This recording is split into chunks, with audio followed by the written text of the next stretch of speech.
الحمد للہ وکفا والصلاة والسلام علی من لا نبی بعدہ وعلى آلہ واصحابہ الذین اوفوا عہدا الذین هم خلاصۃ العرب العرباء وخیر الخلائق بعد الانبیاء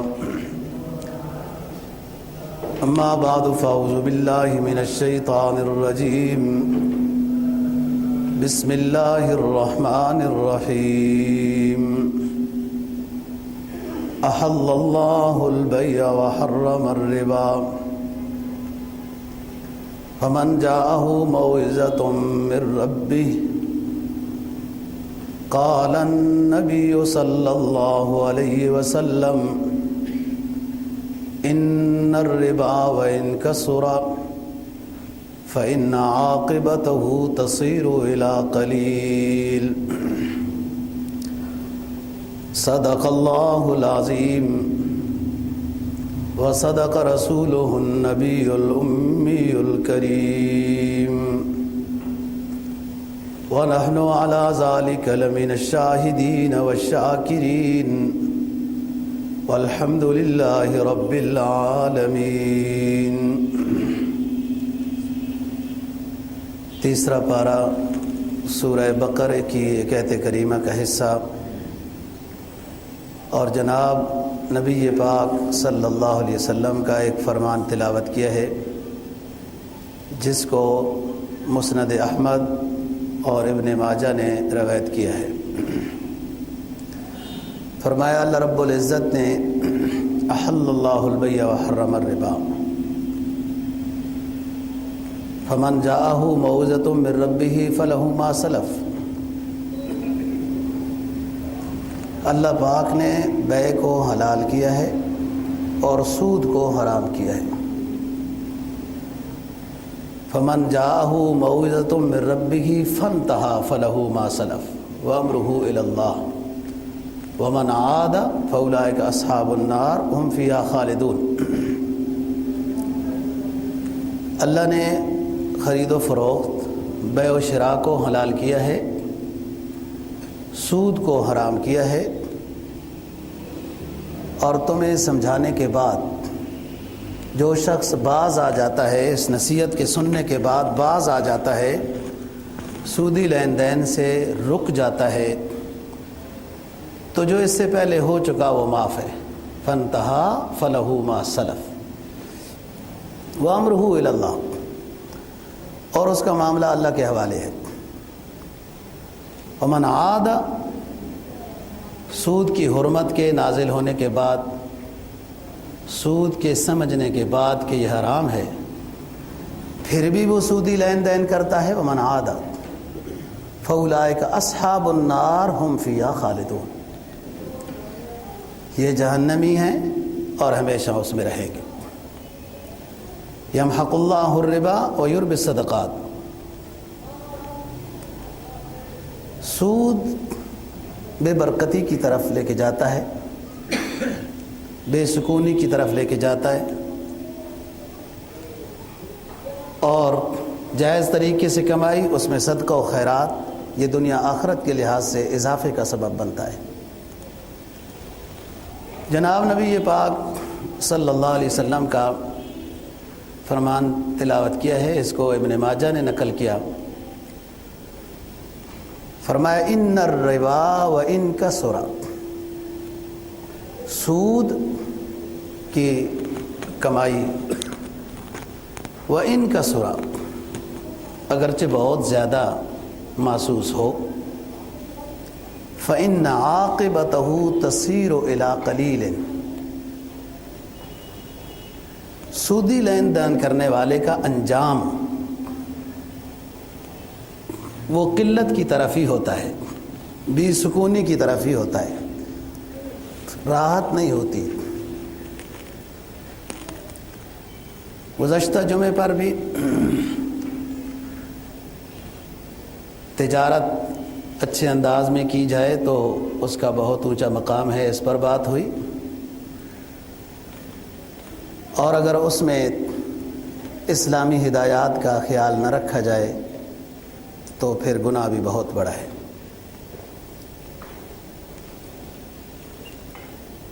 روایت نقل کی ہے کنز العمال نے کہ جناب نبی پاک صلی اللہ علیہ وسلم نے فرمایا، کل رزق جو دنیا میں نازل ہوا ہے اس رزق کے کل 10 حصے ہیں، 9 حصے رزق کا تعلق کاروبار اور تجارت کے ساتھ ہے، 1 حصہ دوسرا معاملہ ہے۔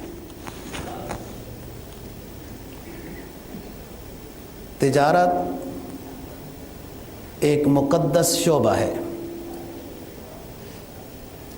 اصول شریعت کے مطابق کیا جائے تو عبادت ہے، نیت درست ہو، دیگر حقوق کا خیال ہو، تجارت پیغمبرانہ سنت ہے۔ آپ نے بہت دفعہ یہ بات سنی ہوگی کہ نبی پاک صلی اللہ علیہ وسلم کو نبوت کے اعلان سے پہلے مکہ والے صادق اور امین سے یاد کرتے تھے، صادق اور امین سے یاد کرتے تھے۔ کیوں؟ آپ سیرت کی کتابوں کا مطالعہ کریں، آپ کو وجہ سمجھ میں آئے گی کہ کیوں لوگ صادق اور امین کہتے تھے۔ کہ آپ تجارت کرتے تھے، حضرت ابوبکر صدیق آپ کا ساتھی تھا، میں نے بتایا کہ 18 سال کی عمر میں ابوبکر آپ کا ساتھی ہوا، آپ کی عمر 20 سال تھی۔ حضرت ختیجہ کی بھی آپ نے تجارت کی ہے اور بھی تجارت کی ہے، تو آپ اتنے سچے اور امانت دار تھے کہ لوگوں نے آپ کا لقب صادق اور امین رکھ دیا۔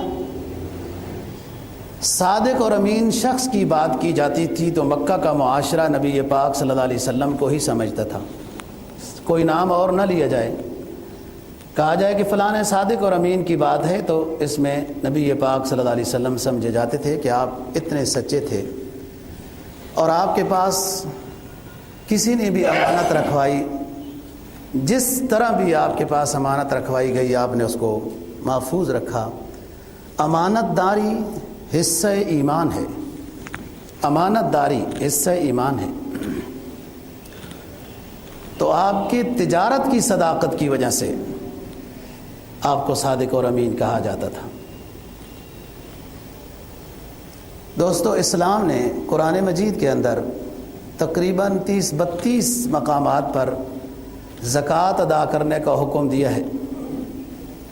صدقات و خیرات، انفاق فی سبیل اللہ کا بھی حکم دیا ہے، صدقہ نکالو، خیرات ادا کرو، انفاق فی سبیل اللہ کرو، زکوٰۃ ادا کرو۔ یہ زکوٰۃ کب ادا ہوگی؟ کون زکوٰۃ ادا کرے گا؟ جس کے پاس پیسہ ہوگا نا وہ زکوٰۃ ادا کرے گا۔ اور پیسہ کون سا پیسہ کہ جس کے اوپر زکوٰۃ ہوتی ہے؟ کون سا پیسہ جو جس کے اوپر زکوٰۃ ہوتی ہے؟ کہ جو حولان حول اس کے اوپر ہو جائے، سال گزر جائے، سال اس کے پاس سٹور ہوگا نا پیسہ، سال گزرنے کے بعد اس کے اوپر زکوٰۃ ہے۔ تو معلوم ہوا کہ پیسہ جمع کرنا بھی جائز ہے، تبھی تو زکوٰۃ فرض ہے۔ اور پیسہ کیسے جمع ہوگا؟ جب تجارت کی جائے گی، کاروبار کیا جائے گا، پھر پیسہ جمع ہوگا۔ انفاق فی سبیل اللہ کیسے ہوگا؟ جب پیسہ ہوگا تو انفاق فی سبیل اللہ ہوگا۔ خیرات کیسے ہوگی؟ صدقات کیسے ہوں گے؟ تو یہ سارا تعلق ان عبادات کا تعلق مال کے ساتھ ہے، یہ عبادات مالیہ کہلاتی ہیں۔ عبادات کی 2 قسمیں ہیں، ایک قسم کہ وہ عبادت جانیہ بدنی ہے، ایک قسم عبادات کی مالیہ ہے جیسے زکوٰۃ، صدقۃ الفطر، خیرات، انفاق فی سبیل اللہ۔ ایک عبادت کی قسم ہے جس میں دونوں چیزیں داخل ہیں، مال بھی اور جان بھی، جس کو حج اور عمرہ کہتے ہیں۔ اشاعت اسلام کے 3 ضروریات ہیں۔ اشاعت اسلام، مسلمانوں کی عزت 3 طرح کے لوگوں کے ساتھ وابستہ ہے. ایک صاحب ثروت، مالدار لوگ. نمبر 2 مجاہدین اسلام، جو ایک امیر اور اسلامی ریاست کے تحت جہاد کرتے ہوں. نمبر 3 علماء حق. یہ 3 طبقے ہیں جن کے جڑنے سے اسلام کی اشاعت وابستہ ہے. تو صاحب ثروت کیسے ہوں گے جب تجارت کی جائے گی؟ جناب نبی پاک صلی اللہ علیہ وسلم حضرات صحابہ کرام کے درمیان تشریف فرما ہیں. بات چیت سبق کی واعظ و نصیحت کی ہو رہی ہے کہ ایک نوجوان بڑا تیزی کے ساتھ کاروبار کرتا ہوا ادھر جاتا ہے ادھر آتا ہے. 2-3 دفعہ وہاں سے گزرا. بڑا صحت مند اچھا نوجوان. ایک صحابی نے یوں عرض کیا کہ اللہ کے رسول، کاش کہ اس کی جوانی دین کے سیکھنے سکھانے میں، جہاد میں، تبلیغ میں گزرتی تو کتنا ہی اچھا تھا اس نوجوان کی جوانی. سرکار دو جہاں صلی اللہ علیہ وسلم نے فرمایا نہیں، ایسا نہ کہو، یہ تجارت کر رہا ہے. ہو سکتا ہے تجارت اس نیت سے کر رہا ہو کہ اس کے ذمہ کچھ مالی حقوق ہوں، بیوی بچوں کے، والدین کے، ان حقوق کی ادائیگی کے لیے یہ تجارت کر رہا ہے. ہو سکتا ہے یہ تجارت اس نیت سے کر رہا ہو کہ اسلام کو جب پیسے کی ضرورت پڑی تو پیش کروں گا. ہو سکتا ہے یہ تجارت اس نیت سے کر رہا ہو کہ جو اپنی ضروریات سے بچ جائے گا تو وہ غریبوں کو دوں گا. تو یہ بھی تبلیغ ہے کہ جو شخص رزق حلال کما رہا ہے اور اس کی نیتیں یہ ہیں اللہ کی رضا مقصود ہو، والدین اپنے بیوی بچوں کا خرچہ نکالنا ہے اس سے، غرباء کی خدمت ہے، تو یہ بھی ثواب ہے. تو تجارت ایک مقدس شعبہ ہے اور بڑے اونچے اونچے لوگوں نے تجارت کے ساتھ اپنا رشتہ قائم رکھا ہے. سرکار دو جہاں صلی اللہ علیہ وسلم نبوت سے پہلے تو تجارت میں مصروف تھے، لیکن نبوت کے بعد آپ کی مصروفیات ہی اتنی تھی کہ پھر آپ تجارت میں مصروف نہیں رہ سکے. مکی زندگی تو مشکلات کی زندگی تھی، لیکن میسرا کچھ نہ کچھ تجارت کرتا رہتا تھا. حضرت خدیجہ رضی اللہ تعالی عنہا کا غلام، حضرت خدیجہ آپ کی اہلیہ تھی. نظام یوں چل رہا تھا. مدنی زندگی میں آپ کے لیے ایک مخصوص حصہ مال غنیمت میں سے اللہ نے مقرر کر دیا، اور حضرات صحابہ کرام رضی اللہ تعالیٰ عنہ بھی نبی پاک صلی اللہ علیہ وسلم کی خدمت میں پہل کرتے تھے. جو آپ نے اعلان فرمایا ہوا تھا کہ صدقہ و خیرات میرے لیے جائز نہیں ہے، ہدیہ صرف میرے لیے جائز ہے. تو آپ کو ضرورت نہیں پیش آئی. باقی آپ کی جو غربت ہے وہ آپ کی اختیاری تھی، اللہ نے مسلط نہیں کی تھی. آپ نے خود غربت کو پسند کیا ہے. جتنا مال آیا انفاق فی سبیل اللہ کا. حضرت ابو بکر صدیق، حضرت عمر فاروق، حضرت عثمان غنی، عبد الرحمن بن عوف، دیگر صحابہ کرام رضی اللہ تعالیٰ عنہم جو مکی تھے تقریباً سارے تجارت کے ساتھ متعلق تھے.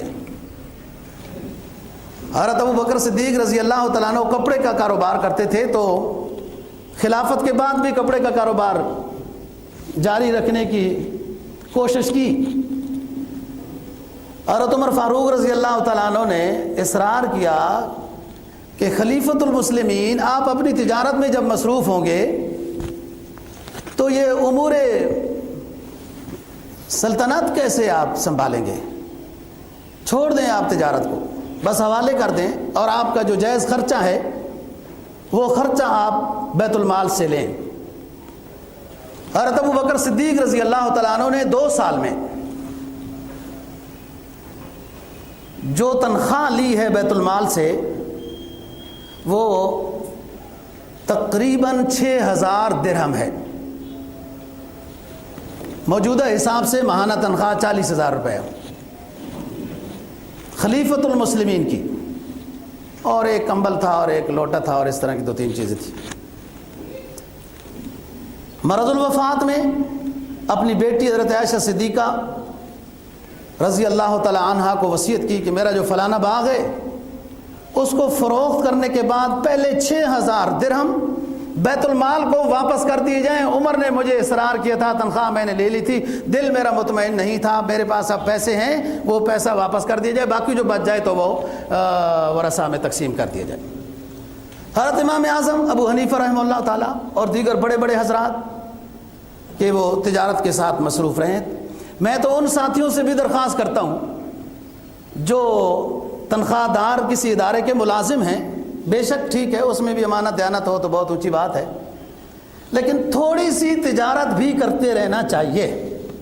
جو آپ سنبھال سکتے ہیں 2-2.5 گھنٹے اس کو شام کو دے دیں، یہ پیغمبرانہ سنت ہے۔ اور اس کے ساتھ 90% یعنی 9 حصے 10 میں سے 9 حصے رزق کا تعلق تجارت کے ساتھ ہے۔ یہ ایک مقدس شعبہ ہے۔ دوستو، مسلمان جب کمزور ہو، اپنی تعلیمات سے ناواقف ہو، قرآن و حدیث پڑھنے کا اس کے پاس ٹائم ہی نہ ہو، تاریخ اسلام کے مطالعے کا اس کے پاس وقت ہی نہ ہو، تو دشمنان اسلام کی جس انداز میں تعریف کرے، اسلام کا جس انداز میں دشمن تعارف پیش کرے، یہ بھولا بھالا مسلمان اس کو ماننے کے لیے تیار ہو جاتا ہے، اس لیے کہ اس کے پاس خود معلومات جو نہیں ہیں۔ اسلام نے جہاد کیا، جہاد کرنا اسلام کی غیرت ہے، لیکن اسلام صرف جہاد کے ساتھ نہیں پھیلا۔ اسلام کی معقول ترویج وہ عرب تجار جو مختلف علاقوں کی طرف تجارت کی غرض سے گئے، وہاں کے رہنے والے اس صداقت و امانت کے وہ پیکر جو تاجر عرب آئے تھے، ان کی امانت و دیانت سے متاثر ہو کر بہت سے علاقے مسلمان ہوئے۔ تاریخ پڑھیں آپ، مراکش، الجزائر، افریقہ، انڈونیشیا، ملیشیا، یہ چین کے بعض علاقے، ہندوستان کے ساحل، سنگاپور، یہ برما، یہ بہت سارے علاقے جو صرف اس وجہ سے مسلمان ہوئے، اس وجہ سے مسلمان ہوئے کہ عرب تاجر ان علاقوں کی طرف جب تجارت کے لیے آئے، یہاں کے باشندے عرب تاجروں سے، ان کی امانت و دیانت، ان کی شرافت سے اتنے متاثر ہوئے کہ یہ کہنے لگ گئے کہ یار مذہب تو یہ ہے جو ان کا ہے، ہمیں بھی اس مذہب میں داخل کر۔ بہت سارے علاقے، تو تجارت ایک مقدس شعبہ ہے، اپنے لیے بھی، اپنے گھر والوں کے لیے بھی، اپنے ماتحت کام کرنے کو جو تنخواہ دی جاتی ہے اس لحاظ سے بھی۔ اور تاجر اگر صحیح ہو تو اسلام کی اشاعت کے لیے بھی سب سے بڑا کام تاجر کر سکتا ہے۔ آپ کے پاکستان میں جو پاک پتن میں آرام کر رہے ہیں شیخ بابا فرید گنج شکر رحمہ اللہ تعالی، آپ ان کی تبلیغ کا طریقہ بھی دیکھیں۔ قافلے تیار کیے جاتے ہیں، ان میں تاجروں کو بھی رکھا جاتا ہے، مختلف علاقوں کے اندر ان قافلوں کو بھیجا جاتا ہے، وہ وہاں تجارت کرتے ہیں، رہتے ہیں، کئی مہینے رہتے ہیں، اور ان کے پاس اسلامی تعلیمات بھی ہوتی تھی جو دوسروں لوگوں کو واعظ و نصیحت کرتے تھے۔ تو بات یہ کر رہا ہوں، اسی وجہ سے تاجر کو جو لقب سرکار دو جہاں صلی اللہ علیہ وسلم نے دیا، وہ التاجر الصدوق الامین، امانت دار، سچ بولنے والا تاجر۔ یہ اس کا مقام نبیوں کے ساتھ، شہداء، اولیاء، صلحاء کے ساتھ ہے۔ اسلامی تجارت دوستو یہ ایسا نظام ہے کہ جو انسان کو دنیا اور آخرت دونوں جہانوں میں سکون بخشتی ہے۔ یہ جاگیری نظام، سرمایہ داری نظام، اشتراکیت کا نظام، اس کے پاس سوائے ظلم کے اور کچھ نہیں ہے۔ انصاف کا پیغام، انصاف کا جینا وہ صرف اسلامی نظام تجارت میں ہے۔ تاجر سچ بولنے والا ہو۔ حدیث میں آتا ہے کہ اگر بلا وجہ جھوٹی قسمیں کھا کے تاجر تجارت کرتا ہے تو اللہ پاک ایسے جھوٹی قسمیں کھانے والے تاجر کو پاک نہیں کریں گے، نظر رحمت سے نہیں دیکھیں گے، جہنم میں ڈالیں گے۔ وہ 3 لوگ ہیں جن کی طرف اللہ تعالیٰ کی نظر رحمت نہیں ہوگی، ان میں سے ایک جھوٹی قسمیں کھانے والا تاجر ہے۔ نمبر 2، متکبرانہ انداز میں اپنی چادر اور تہبند کو نیچے لٹکا کے چلنے والا، اس کی طرف نظر رحمت نہیں ہوگی۔ نمبر 3، احسان کر کے احسان جتلانے والا شخص، احسان جتلانے والا شخص، اس سے اللہ خوش نہیں، نظر رحمت بھی نہیں کریں گے۔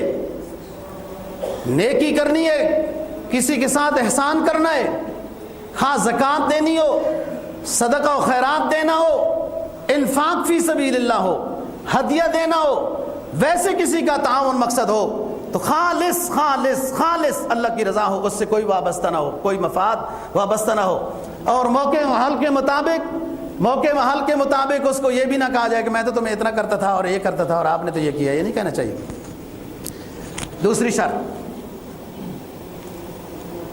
تاجر عیب کو نہ چھپائے، جو چیز ہے اس میں جو عیب ہے وہ واضح کرے، توکل اللہ کرے، رزق اللہ کے قبضے میں ہے، وہ لکھا گیا ہے،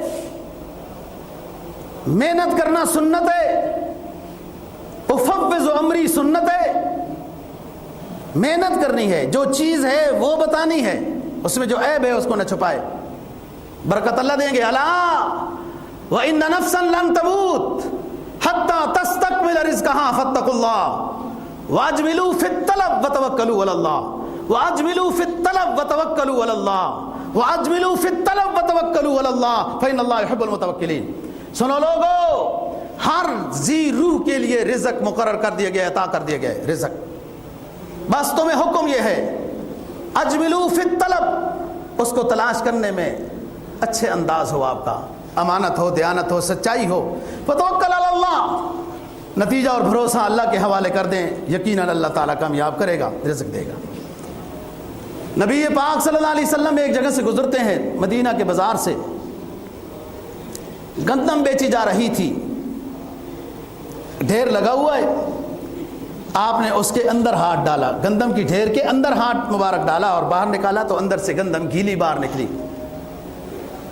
ہم نے فرمایا یہ کیا بات ہے؟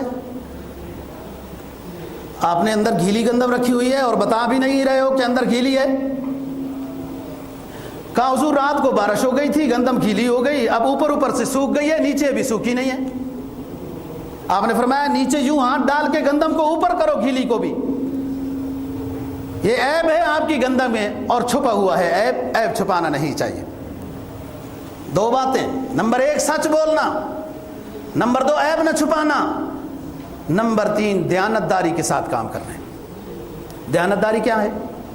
جو چیز ہے یہی ہے، اس میں جو اچھائی ہے اچھائی ہے، جو اس میں کمزوری ہے یا عیب ہے تو وہ ہے، اس کو واضح کیا جائے، جتنی خوبی ہو اسی کو بتانا چاہیے۔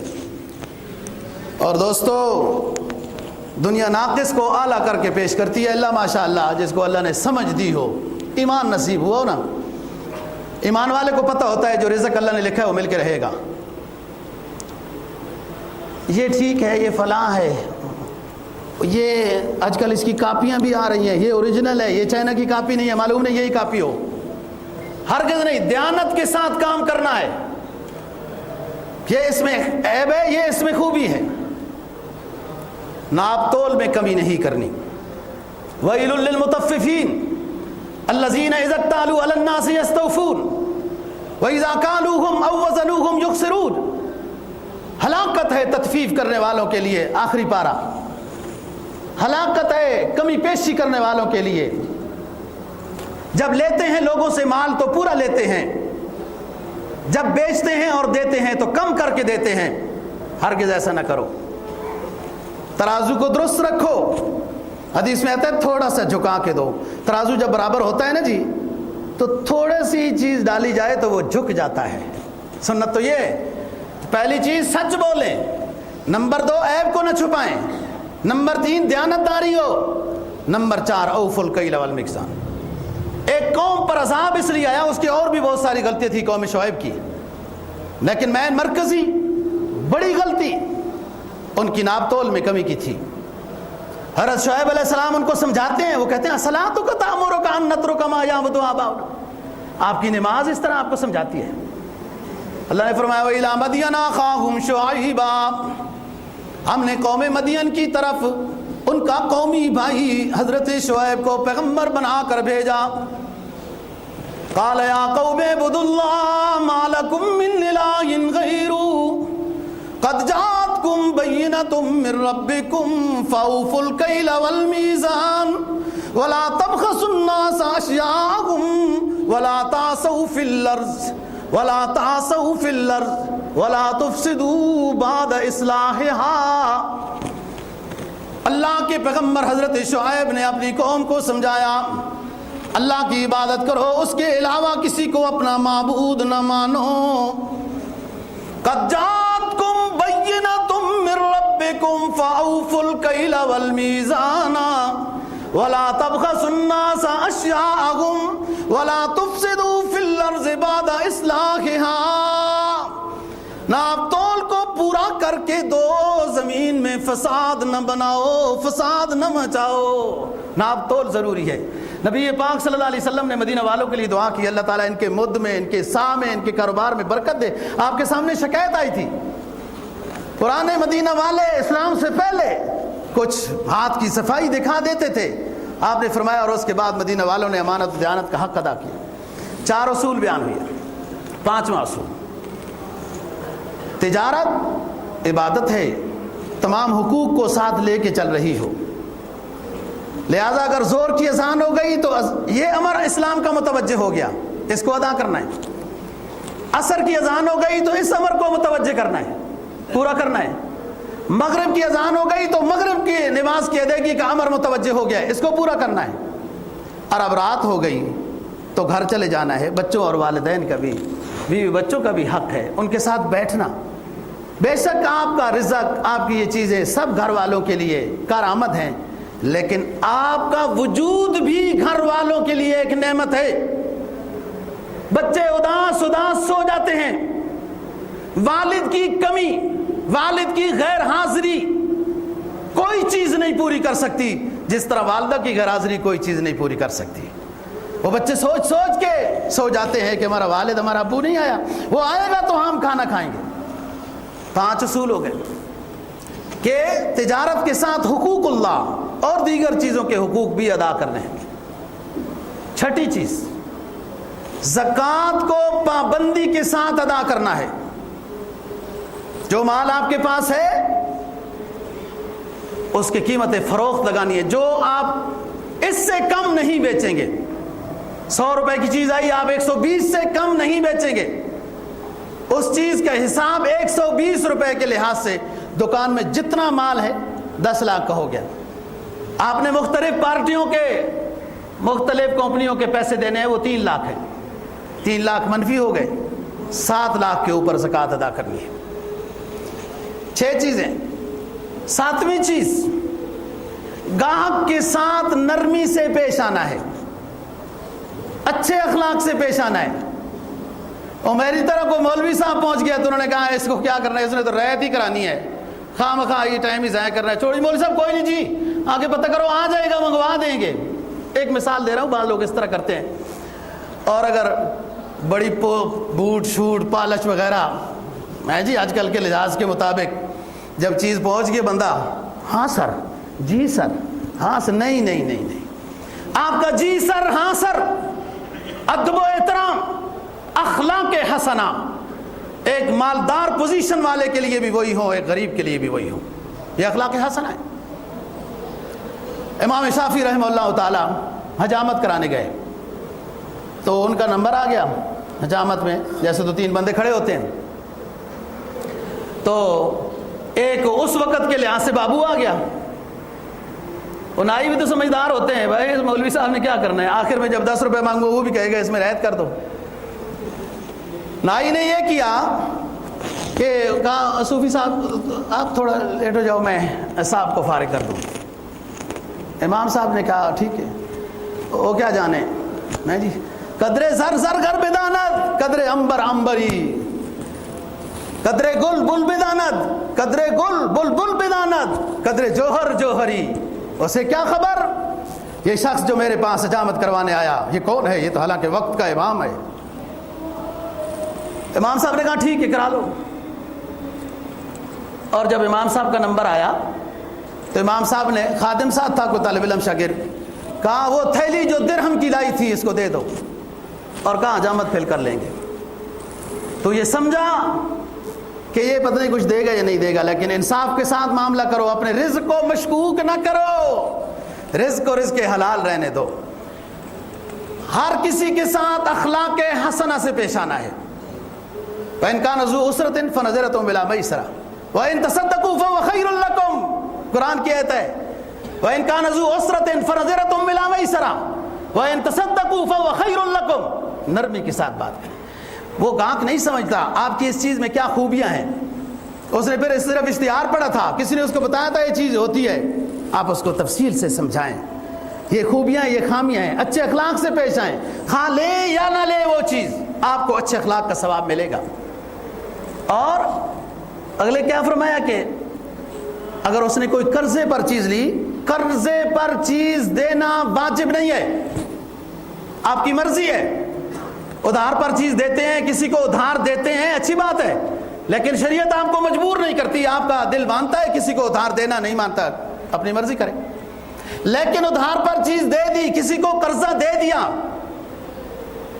وہ آپ کے پاس آ گیا اور مہلت مانگ رہا ہے کہ اس مہینے میں نہیں پیسے دے سکا، اگلے مہینے میں دے دوں گا.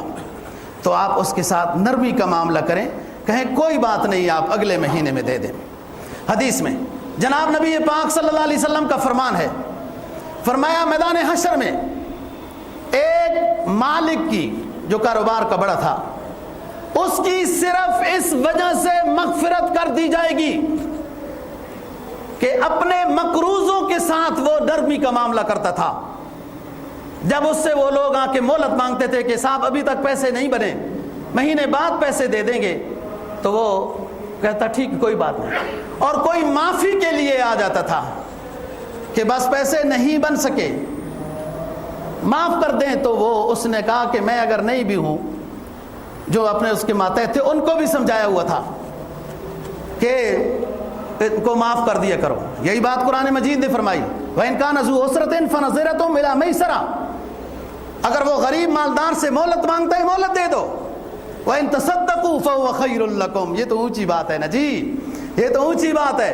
اگر معافی کی درخواست کرتا ہے آپ معاف کر دو، کچھ صدقہ کر دو، کچھ معاف کر دو، یہ بہت بڑی اونچی بات ہے.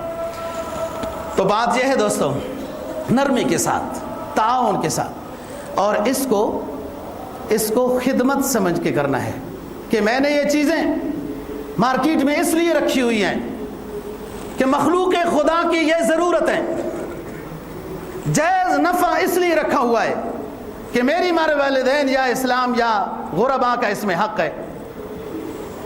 مارکیٹ میں چیز اس لیے رکھی ہوئی ہے کہ مخلوق خدا کی ضرورت ہے، یہ ثواب ہے. اور نفع اس لیے لے رہا ہوں کہ میرے والدین بیوی بچوں یا غربا کا اس میں حق وابستہ ہے، یہ ثواب ہے. یہ 8ویں چیز، حلال چیزوں کا کاروبار کرنا ہے. حلال چیزوں کا، ہرگز حرام چیز کا کاروبار نہیں کرنا. اور اپنے حلال کاروبار کو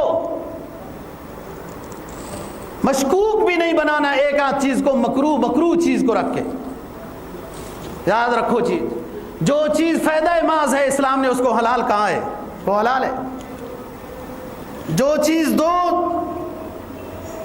شکوں کے درمیان مشترک ہے، مثلا چھری ہے، اس سے اچھا کام بھی لیا جا سکتا ہے، غلط بھی، کاروبار جائز ہے. لیکن ایسی چیز کہ جو اسلام نے منع کیے اور ہے بھی زر نماز، ایسی چیز کا کاروبار نہیں کرنا۔ اور یاد رکھو دوستو، اسلام کے اصول نہیں بدلتے، لا تبدیل لکلمات اللہ۔ اللہ کا جو قانون ہے، جو فیصلہ ہے، جو حد بندیاں ہیں، جو حلال ہیں، جو حرام ہیں، وہ قیامت تک تبدیل نہیں ہو سکتے۔ بڑے بڑے دنیا کے دانشور آ جائیں، پڑھے لکھے آ جائیں، مغرب سے یورپ سے متاثر آ جائیں، اسلام کا کوئی قانون تبدیل نہیں کیا جا سکتا۔ یورپ کی غلامی پہ رضامند ہوا تو، اقبال مرحوم کہتا ہے نا، یورپ کی غلامی پہ رضامند ہوا تو، مجھے تجھ سے گلہ ہے یورپ سے نہیں۔ تو یورپ کی تاریخ نہیں پڑھتے، اس نے 1600 سے آنا شروع کیا، 1600 عیسوی سے اس نے جاگیرداری نظام اس نے مسلط کیا پاک و ہند پر، سرمایہ داری نظام اس نے مسلط کیا پاک و ہند پر، اور 200 سال سے یورپ سرمایہ داری نظام کو دنیا کے اوپر مسلط کر کے بیٹھا ہے، اور اس کے اندر سود کو، سرمایہ داری نظام کے اندر سود کو، تجارت کے اندر سود کو ریڑھ کی ہڈی سمجھتا ہے۔ وہ بدبخت یہ نہیں سمجھتا کہ سود تجارت کے اندر ریڑھ کی ہڈی نہیں، وہ ریڑھ کا کیڑا ہے جو اس کو تباہ و برباد کر دیتا ہے۔ وہ اشتراکیت والے آئے، روس والے، انہوں نے ایک اور نظام دیا جس میں اس انسان کو اور پیسا گیا۔ بہرحال میں بات کروں گا جو کر رہا ہوں کہ اسلام نے کہا کہ نرمی سے گفتگو کریں، اور تجارت نامی چیز صبح سویرے شروع کرنی ہے۔ اللہ پاک اللہ کرے کہ یہاں بھی یہ نظام شروع ہو۔ حدیث میں جناب نبی پاک صلی اللہ علیہ وسلم کا فرمان ہے کہ صبح کے کام میں برکت ہے۔ صبح اٹھے دوستوں، نماز با جماعت ادا کریں، تلاوت کریں، ذکر اذکار کریں، واق کریں، ساتھ تلاوت بھی کریں۔ تلاوت نہیں ہے تو ذکر تو آتا ہے، وہ کریں۔ تلاوت کے بعد سورہ یاسین پڑھیں، منزل پڑھیں، اللہ کا نام لے کے دکان کو کھول دیں، گاہک اس نے بھیجنا ہے۔ آپ اپنے اصول کو نہ توڑیں۔ 9 باتیں ہو گئیں، اور 10ویں بات قرآن کہتا ہے کہ ایک اور تجارت بھی ہے۔ ایک تو بات یہ کہی نا کہ تجارت میں مصروف ہو کر اللہ اور اللہ کے رسول اور احکام شریعت کو نہ بھول جاؤ۔ سورہ منافق، یا ایھا الذین آمنوا لا تلھکم اموالکم ولا اولادکم عن ذکر اللہ، یا ایھا الذین آمنوا لا تلھکم اموالکم ولا اولادکم عن ذکر اللہ ومن یفعل ذلک فاولئک ھم الخاسرون۔ اے ایمان والو، تمہیں مال و دولت کی محبت کہیں اللہ کی یاد سے بے خبر نہ بنا دے۔ ہمارے بتانے کے بعد بھی تم بے خبر ہو گئے ہماری یاد سے، تو خسارہ تمہارا مقدر بن جائے گا۔ یا ایھا الذین آمنوا لا تلھکم اموالکم ولا اولادکم عن ذکر اللہ ومن یفعل ذلک فاولئک ھم الخاسرون۔ اولاد کی محبت بھی مطلوب ہے، والدین کی محبت بھی مطلوب ہے، عزیز و اقارب بیوی بچوں کی محبت بھی مطلوب ہے، لیکن اتنی بھی مطلوب نہیں ہے کہ اللہ اور اللہ کا رسول بھول جائے۔ 10ویں چیز بتا رہا ہوں کہ یہ تو دنیا کی تجارت ہے اور اس میں مصروف رہنا ہے، اور افسوس کی بات ہے اور جب کافر ہم پہ مسلط تھے تو کوئی عذر بھی ہو سکتا تھا کہ جی مسلمان تو کمزور ہے، مسلمان تو پسا ہوا ہے غلامی میں، تو اب مجبوری ہے تجارت کو انہی کی اصولوں کے مطابق تجارت کرنا، کہ اس میں جوا بھی ہو، اس میں سود بھی ہو، اس میں سٹا بھی ہو، اس میں ساری چیزیں یہ داخل ہو، رشوت بھی ہو، دھوکہ بھی ہو، غرر بھی ہو، مال کو سٹور کرنا، غلات کو سٹور کرنا، ذخیرہ کرنا، یہ یورپ کی تجارت ہے۔ میں انشاءاللہ یہ بات بتاؤں گا اس وقت جب مسلمان کی حکومت نہ ہو، کافر کی حکومت ہو، کفر مسلط ہو، مسلمان یہ عذر پیش بھی کر سکتا ہے اور سمجھ میں بھی آ سکتا ہے کہ ہم کیا کریں جی، یہاں سارا کفر کا نظام ہے، اے اسلامی ملک کیوں بنایا؟ اس ملک کا نظریہ لا الہ الا اللہ محمد الرسول اللہ کیوں رکھا؟ جب اسلامی ملک بن گیا، سارے مسلمان تھے، اکثریت مسلمانوں کی تھی، ہنود یا سکھ تو کچھ فیصد تھے، مسلمان نے کیوں نہیں غور کیا کہ اپنی تجارت کو اسلامی تجارت بنائے، جھوٹ سے پاک کرے، دھوکے سے پاک کرے، رشوت سے پاک کرے، جوئے سے پاک کرے، سٹہ بازی سے پاک کرے، سود سے، قمار سے، ان چیزوں سے اپنی تجارت کو پاک کرے؟ کیوں نہیں کیا؟ اب یہ عذر تو نہیں مسلمان دے سکتا تھا کہ ہم تو اکیلے ہیں، کمزور ہیں۔ گئے دن کہ تنہا تھا میں انجمن میں، اقبال مرحوم کیا کہتا ہے؟ گئے دن کہ تنہا تھا میں انجمن میں، یہاں اب میرے رازداں اور بھی ہے۔ اب یہ کیسے کہہ سکتا ہے مسلمان کہ میں تو کمزور ہوں، میں اقلیت میں ہوں؟ یہ تو نہیں کہہ سکتا۔ اس کا اسلامی ملک ہے، ایک نظریے کے تحت اس نے حاصل کیا ہے، اور اسلام صرف مذہب نہیں، اسلام دین بھی ہے۔ ان الدین عند اللہ الاسلام، اسلام صرف مذہب نہیں، مذہب عبادات کو کہتے ہیں، اسلام دین بھی ہے۔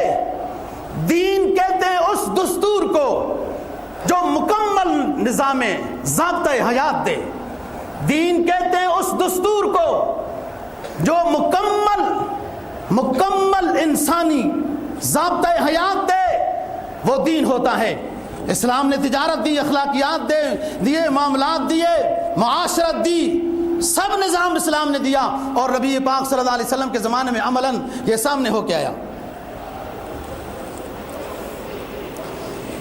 اور دوسرا یہ مسلمان کہ چھوڑو تجارت کیا کرنی ہے، بس یوں ہی ٹھیک ہے، نہیں یہی مایوس نہیں ہونا ہے، اپنے آپ کو احساس کمتری کا شکار نہیں کرنا۔ کیا گیا ہے غلامی میں مبتلا تجھ کو، کیا گیا ہے غلامی میں مبتلا تجھ کو، کہ تجھ سے ہو نہ سکی فقر کی نگہبانی، مثل ماں چمکتا تھا جن کا داغ سجود، چھین لی ہے فرنگی نے وہ مسلمانی۔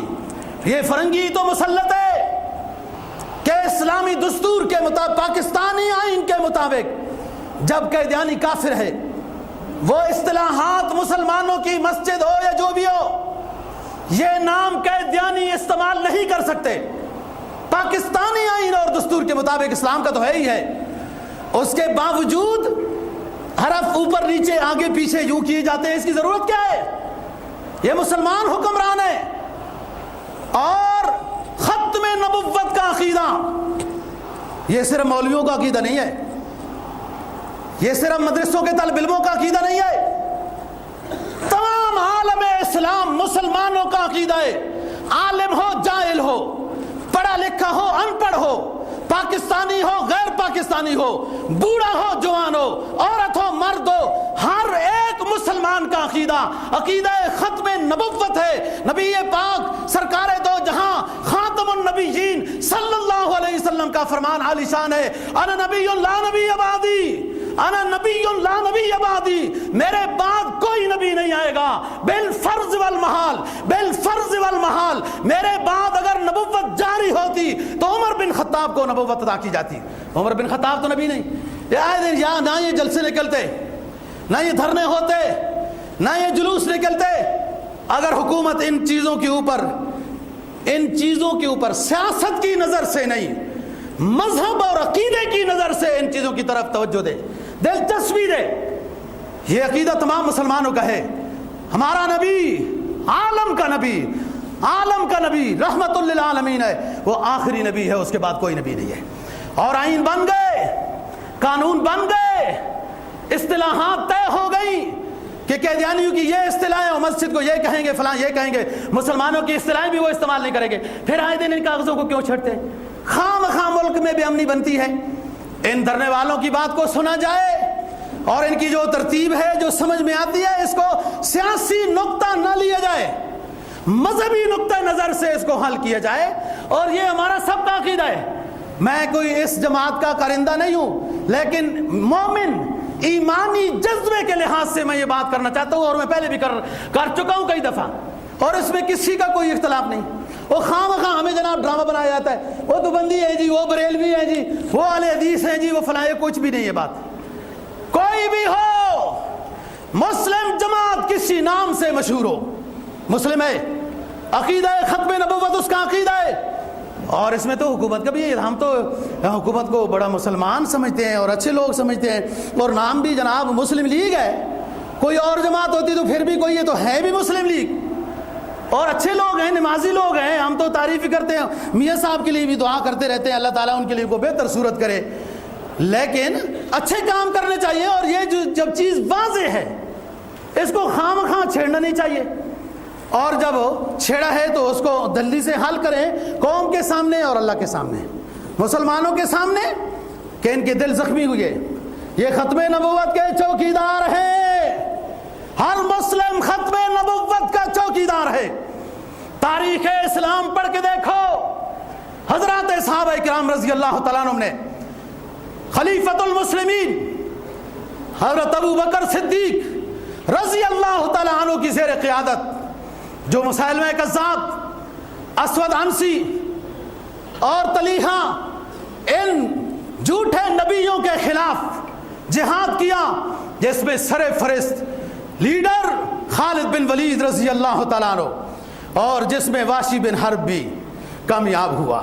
واشی بن حرب جانتے ہو، واشی بن حرب بھی کامیاب ہوا، جس نے غزوہ احد میں انعام کی لالچ میں، کیا سمجھے ہو پتہ نہیں بات، غزوہ احد میں واشی بن حرب نے انعام کی لالچ میں حضرت حمزہ رضی اللہ تعالیٰ عنہ، نبی پاک صلی اللہ علیہ وسلم کے چچا اور بڑے محبوب چچا، آپ کے رضائی بھائی بھی ہیں، کو شہید کیا اور ٹکڑے کیے۔ واشی بن حرب نے انعام لیا، پھر مسلمان ہو گیا، فتح مکہ کے موقع پر نبی پاک صلی اللہ علیہ وسلم کی خدمت میں حاضر بھی ہوا، آپ نے معاف بھی کر دیا، پر اس طرح فرمایا کہ میرے سامنے نہ آیا کر، مجھے چچا یاد آ جاتا ہے، میرے سامنے نہ آیا کر۔ مسیلمہ کذاب کو قتل کر کے خالد بن ولید کی قیادت میں یمن میں جھوٹے نبیوں کو، جتنے ان کے ماننے والے تھے، ان کو قتل کر کے، اور اصل لیڈر کو مسیلمہ کذاب کو، یہ واشی بن حرب راتوں کو اٹھ کے روتا تھا، دعا کرتا تھا، میرے رب اس خنجر سے میں نے اپنے نبی کے دل کو زخمی کیا تھا کہ ان کے چچا کو شہید کیا، میری دعا ہے، میری خواہش اور کوشش ہے کہ ایسی خنجر سے میں نامور کافر کو بھی قتل کروں تاکہ میری اس غلطی کی تلافی ہو جائے۔ راتوں کو دعا کرتا تھا، واشی بن حرب کامیاب ہو گیا۔ مسیلمہ کذاب کے کو خنجر مار کے جب سر قلم کیا تو خنجر کے اوپر واشی بن حرب خنجر کے اوپر مسیلمہ کذاب کے سر کو لے کے خالد بن ولید کے سامنے آ گیا اور کہتا تھا، اے فرزندان اسلام، مجھے مبارکباد دو، میں کامیاب ہو گیا، میرے خنجر نے میرے نبی کو زخمی کیا، دکھ پہنچایا تھا، آج اس خنجر نے میرے نبی کی روح کو خوش بھی کیا ہوگا۔ یہ کوئی سیاسی مسئلہ نہیں، مذہبی اور ایمانی مسئلہ ہے۔ اور یاد رکھو بات، یاد رکھو بات، سب سے زیادہ صحابہ کرام رضی اللہ تعالیٰ عنہ، مسیلمہ کذاب، اسود عنسی جھوٹے نبی جو ہیں، طلیحہ، ان کے خلاف جہاد کرنے میں سب سے زیادہ صحابہ کرام رضی اللہ تعالیٰ عنہ شہید ہوئے ہیں، اور بڑے بڑے حفاظ قاری علماء محدث صحابہ کرام شہید ہوئے۔ اسی وجہ سے تو فکر لائق ہوئی، اور اس کے بعد جمع قرآن مجید جمع کرنے کا یہ مشورہ کیا گیا اور کیا گیا۔ تو بات کر رہا ہوں دوستو، یہ مذہبی بات ہے، عقیدے کی بات ہے، اور حکومت کو اس میں کوئی لچک نہیں دینی چاہیے۔ دشمن، جھوٹے نبیوں کا پیروکار دشمن اس زمانے میں بھی مضبوط تھا، یہ مضبوطی ہوتا ہے، کفر سب اس کی پشپنائی کرتے ہیں، سب کفر پشپنائی کرتے ہیں۔ تو میں یہی کہہ رہا تھا، مثل ماں چمکتا تھا جن کا داغ سجود، چھین لی ہے فرنگی نے وہ مسلمانی، اسلامی غیرت لے لی انہوں نے، اور آئے دن اس متفق علیہ ختم نبوت کے مسئلے میں یہ کچھ نہ کچھ مشورے کرتے رہتے ہیں۔ فضول بات ہے، یہ نہیں کرنی چاہیے، اور واضح موقف ہو، اور جن لوگوں نے کوئی گول مول بات کی ہے حکومتی لوگوں نے، انہیں معافی ماننی چاہیے اللہ پاک سے، اور عوام کے سامنے بھی اپنا معاملہ صاف کریں تاکہ اشتعال نہ ہو ان کے خلاف، کیونکہ یہ مسئلہ ایسا ہے، آپ کو لاہور کی گلیاں بھول گئی، تاریخ ختم نبوت لاہور کی گلیاں جو خون بہاتی تھی وہ بھول گئی ہیں، وہ نوجوان بھول گئے جنہوں نے اپنے کرتوں اور قمیضوں کے بٹنوں کو چاک کر کے سینے گولیوں کے سامنے رکھ دیے تھے کہ لگا دو گولیاں ہمارے سینوں میں، ہم اپنے نبی کے سامنے سرخرو ہو کے پیش ہونا چاہتے ہیں کہ ختم نبوت کے پہرے دار تھے، لوگوں نے مار دیا ہے۔ حکومت کو یہ مسئلہ سنجیدگی کے ساتھ لینا چاہیے، اور ہم یہ توقع رکھتے ہیں یہ مسلمانوں کی حکومت ہے، یہ اسلامی ملک ہے، اور ہم حسن ظن بھی رکھتے ہیں کہ اچھے لوگ ہیں، اس معاملے کو گول مول نہیں چھوڑنا چاہیے۔ آخری چوتھی بات 10ویں بات ختم کرتے ہیں بات کر کے مختصر، فرمایا یہ تجارت ہے، یہ اچھی چیز ہے، لیکن ایک تجارت اور بھی بتاتا ہوں، وہ نہ بھول جانا۔ یا ایھا الذین آمنوا هل ادلکم علی تجارۃ تنجیکم من عذاب علیم۔ یا ایھا الذین آمنوا هل ادلکم علی تجارۃ تنجیکم من عذاب علیم تؤمنون باللہ ورسولہ وتجاہدون فی سبیل اللہ باموالکم وانفسکم ذالکم خیر لکم ان کنتم تعلمون۔ اے ایمان والو تمہیں ایک اور تجارت بھی بتاتا ہوں، اللہ فرما رہے ہیں تمہیں ایک اور تجارت بھی بتاتا ہوں، ایک اور تجارت بھی بتاتا ہوں جو تمہاری نجات کا ذریعہ بنے گی، دردناک عذاب سے بچائے گی۔ وہ تجارت یہ ہے، ایمان سچا لاؤ، ایمان کو اعمال صالحہ کا زیور پہناؤ، جنت تمہارا مقدر بنے گی، نبی کی شفاعت نصیب ہوگی، اللہ کی رضا نصیب ہوگی، اللہ دین کی سمجھ اور عمل کی توفیق نصیب فرمائے۔ وآخر دعوانا الحمدللہ۔